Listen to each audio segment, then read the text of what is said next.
loving the buzz in the room and the energy. It's just fabulous. This is our last Story Slam.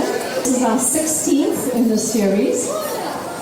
Tonight is all about stories, local stories told by our local storytellers. We have 5 beautiful storytellers this evening, all here to make us laugh, make us just remember what it is to be living this life in this gorgeous area where we live.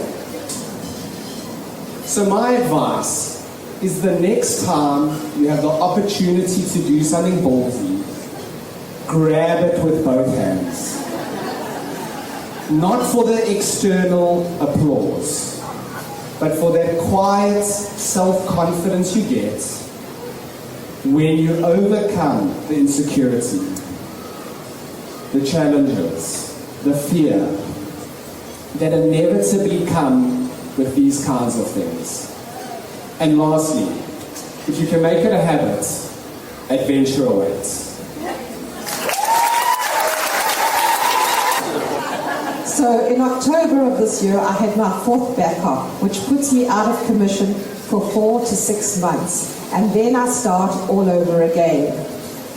I had 2 sayings I used to repeat to myself when I was trying to nail down this active lifestyle. The first is, sometimes you have to be brave.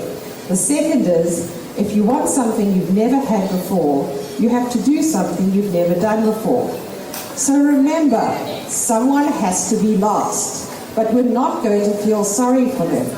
Their story might not be my story, but I guarantee the opportunity to compete is a testament to their tenacity and a commitment to being alive.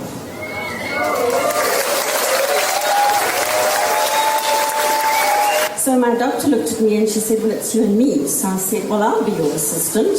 And she propped up the bed slightly. She sanitized my hands.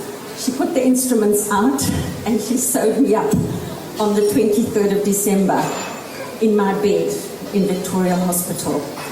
And I went home and I was fine. So I just have to say that in my nearly 60 years, I've discovered 2 things.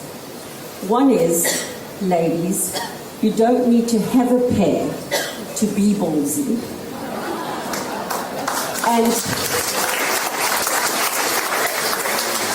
And that every single one of us, I believe, has a ballsy gene.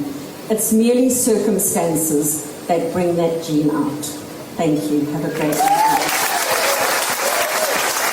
Because somewhere, in my mad scramble to turn my video off, I've managed to turn the camera around. And instead of seeing the calm and serene white toilet ceiling, the Honorable Mr. Mark Price, global surfboard entrepreneur, potential mentor, living legend, is looking at a close-up of my dick and balls.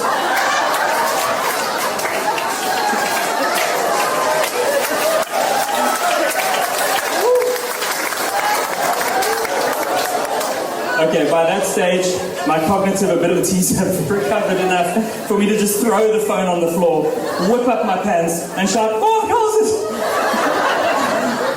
And all I can think to ask is, what did you see? A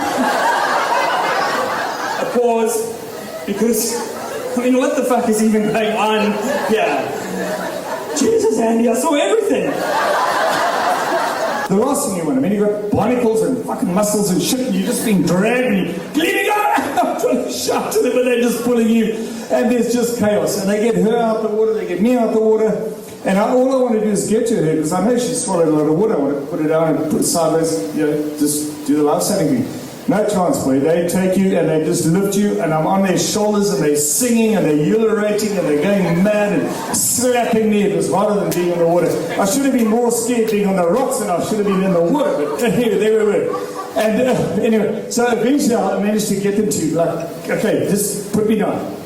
I slide off, and they're still all over you. And I make my way to this young lady, and she just grabs me.